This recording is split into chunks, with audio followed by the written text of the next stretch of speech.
ঈশ্বরের অশেষ করুণা যে আমি আমার পদ্মামাকে আবার ফিরে পেয়েছি। যদি ওই বিবাহে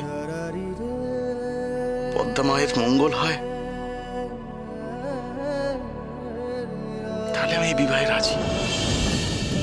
কি মজা, কি মজা! আজ থেকে আমি আবার মা বাবার সঙ্গে ঘুমাবো। ও মা, শুয়ে পড়ো তো দেখি। কাল তো অনেক ভোরবেলায় উঠতে হবে। কাল যে একাদশী। এতদিন আমি একা একা ব্রত করতাম। কাল থেকে আমি আর তুমি মিলে একসঙ্গে ব্রত করব। শুয়ে পড়ো। কি? ও কিসের ব্রত করবে বললো? একাদশীর ব্রত গো মা।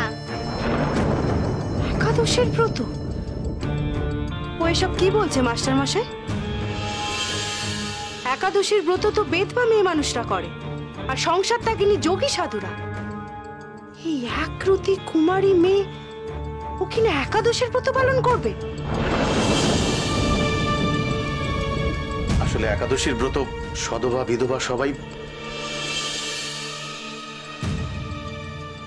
ওর মা মারা যাওয়ার পর থেকে ও খুব নিষ্ঠা ভরে একাদশীর ব্রত পালন করে। ফি মাসেই করে। আমি তাই কোনো বাধা দিইনি। বাহ বাহ বাহ বাহ বাহ! কুমারী মেয়ে হয়ে বেদবাদের ব্রত পালন করে, আর আপনি বাবা হয়ে তাকে কিচ্ছুটি বলেন না। এই সংসারে দেখছি অনেক কিছুই ঠিক নেই। রাশটা তবে আমাকেই টেনে ধরতে হবে। আজ রাতে এসব কথা থাক না, পরে না হয়। তুই তুই শোনা,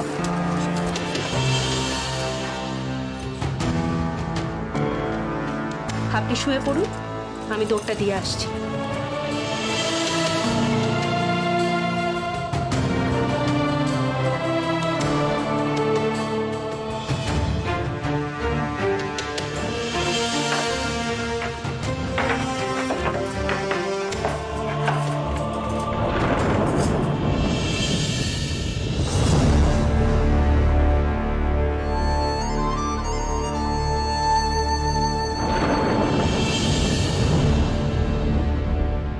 আজ আমার ফুলসজ্জাটা তুই মাটি করলি তো পদ্মা।